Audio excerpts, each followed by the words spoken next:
All right, I know I'm new to Tekken. That guy was definitely getting that. Let me put it in a move list and see if I can find a move so I can practice against it real quick. Pull up the command list here and...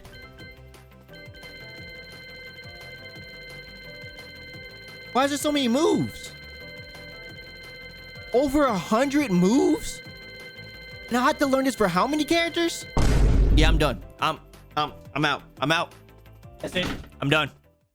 What's going on, YouTube? It's your boy Tekken here, bringing you another fighting game topic video. And today, you can already tell from the intro, we're going to be talking about fighting game legacy skill. Yes, the thing that a lot of people like to talk about. This game has too many moves. These legacy games don't even show all the moves possible. You guys have definitely heard it all when it comes to people talking about fighting game legacy skill. When we're talking about these legacy fighting games, I really think there's only a few that come to mind when it comes to them being modernized for the modern market of fighting games at the moment. The biggest fighting games I'm really thinking of when it comes to legacy fighting games at the moment, the first one being Tekken, right? So Tekken is a huge one. We all know that Tekken is going to have a lot of legacy skill involved as far as the amount of moves in it, as far as the movement itself, and there's a lot to talk about when it comes to Tekken. Virtual Fighter is also another good one, and Soul Calibur as well. These are going to have a lot of different movement and mechanics that stay relatively the same as throughout the entire career of these games. That's why if you played some of the older ones, you've been playing these games for 15 some years, you're very good at them. When you think about Street Fighter, right? While Street Fighter is probably a long time franchise, Street Fighter is a franchise that always tries to change the approach of how the game is actually played. Now, there are some skills that are going to transfer over, but these are typically talked about as being fundamentals, right? So people have their fundamentals that transfer over from one fighting game to the next, and Street Fighter is a prime example of that. You know, if you have your footsie and neutral approach and stuff like that from Street Fighter 4, that can pretty much transfer over from Street Fighter 5. Now, the core mechanics of these games change a lot. You think about Third Strike, which is a very parry oriented game as far as how the parries and how a neutral approach. That because the way the parry works in that game, that makes it to where fireballs or you can't really trust your jump ins or certain things like that as much as you would before because of the parry system. So certain things that are strong in some other fighting games or some other Street Fighter games aren't strong in that game. Street Fighter 4, when it first came out, was a very vortex heavy game. They tried to make that a little bit lessened when it actually allowed the delay tech to happen, so you could come off the ground a little bit more delayed to allow some sort of different timings when it comes to these sort of big left, right, high, low situations that people were getting put in. Of course, Street Fighter 5 definitely changed the game as well with the V skills and the V triggers. And then of course you have the cool little dash backwards that all the characters can do. So there's a lot more mechanics that are inside these games that just change how the games are played drastically. But at its core, games like Tekken and Soul Calibur just have these sense of fundamental values and move lists that just builds up over time and makes it a little bit harder for some new players to probably come into the game. And you may be wondering, why do we talk about this today? And it's because of a tweet that was made by a person named Davon that happened a little while ago, but I think it's still pretty relevant inside of an ongoing conversation. And they quoted, I state, Tekken is very anti-beginner as a series. I don't care what anyone says. Tekken, in my opinion, is the only fighter out there that doesn't respect people who have limited time or hasn't been playing the series out of the womb.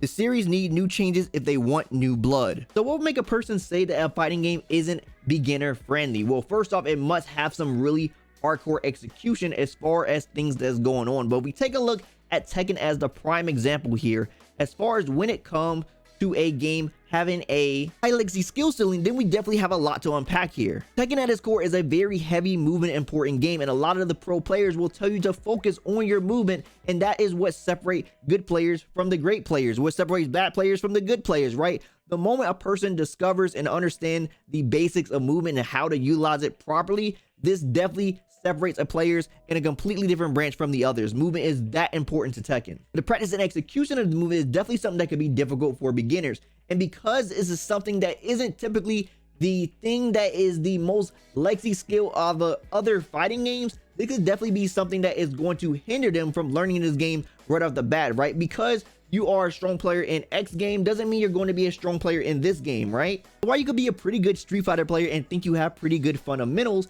inside of Tekken, it is a completely different ball game. You're moving from the 2D space and now going to the 3D space where movement is a lot different. Yes, there is the sense of neutral and footsies and stuff like that, but how you actually go about it and the execution barrier that is there is completely different than moving in Street Fighter. You know, Street Fighter doesn't have an executional barrier when it comes to the actual movement itself, but the fundamental understanding of how to approach neutral depending on the matchup and your tools versus the other character tools is where things get a little bit trickier in those type of games, right? You have your understanding of neutral in the Street Fighter sense, but then you tack on an executional barrier on it as far as how it goes in Tekken, and now you're having something that is seemingly more difficult to actually go against. The legacy aspect that a lot of players try to emphasize is this ongoing aspect of these tools still being utilized in later versions over the game over time. So this movement has been something that has been important in Tekken 3, 4, 5, 6, 7, and most likely in 8 as well. You tackle that on long as well with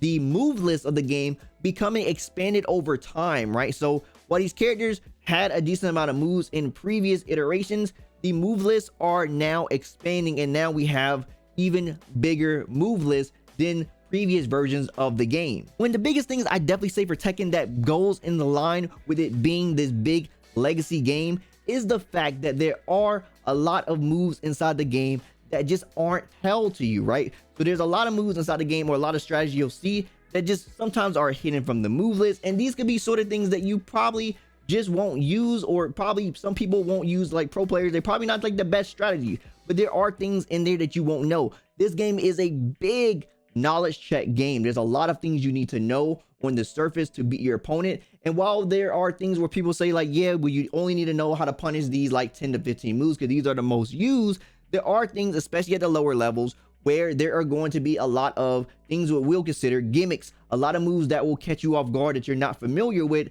and then you have to go through a huge command list to find out what this move is, to find the counter option against it. And finally, this is where the legacy part comes in, because if you have been a player that have been playing this game for so long, then you will already know the answers to a lot of these options, because they don't really change over time as other games would have them happen, right? There's sometimes where characters have complete overhauls in some of these other games, but a lot of the legacy from Tekken comes from the fact that a lot of these characters don't really change too drastically from the core, and you kind of already know exactly like, okay, this is this string right here, this is how I can punish it in these different types of ways, and these are typically just the punishes that you will know over time. There may be a couple things you'll definitely have to learn for sure, obviously because it's a new game, but for the most part, the core understanding of what you knew before can definitely be tackled on to the next iteration of that game. Now, does this make Tekken a bad game or series? Absolutely not. This is one of the best ongoing games right now. Tekken 7 has a huge fan base and is doing fantastic inside the FGC right now. So being that this game and scene has been able to grow despite the stigma of this being a legacy game, that's definitely a testament to how good the game actually is. However, the things that some people definitely want to address or acknowledge is that the tutorials in the game aren't the best, right? Or if there is any tutorials, like lack of tutorials inside of Tekken 7. So hopefully that is addressed in Tekken 8, and hopefully with the addressing of the tutorials of the game and understanding and just overall just better overall UI and how they handle the training room and the tutorials of the game, maybe some of this sort of stigma of the legacy mode or legacy skill that this game holds will definitely just roll over. But anyways, that is it for today's topic. Let me know down in the comments below how you guys feel about legacy skill inside of fighting games. Do you think this is something that hinders people? Do you think this makes Tekken a hard game? I definitely want to hear what you guys got to say down in the comments below, how you guys feel about everything legacy skill inside of fighting games. Like, I truly do feel the biggest error that makes people feel like this for Tekken is definitely the lack of good tutorials and a solid training mode as far as telling people what these moves are and showcasing them in a better light. Like say like how Guilty Gear has like the commands on the side and tell you like what these moves are used for and stuff like that. They don't really tell you exactly what these moves are used for, so you'll see a bunch of moves and you don't really know the application. Giving a couple applications to some moves, you know, some key moves, highlighting key moves or something like that, giving applications, showcasing a demo of like how it's utilized and stuff, it definitely go a long way. As always, you like anything I had to say, drop me a like, really appreciate it. And if you want more from me, follow my socials. Also, don't forget to subscribe and turn notifications so you know next video goes live. As always, my name is Tekken, and I'll see you next time. Signing out.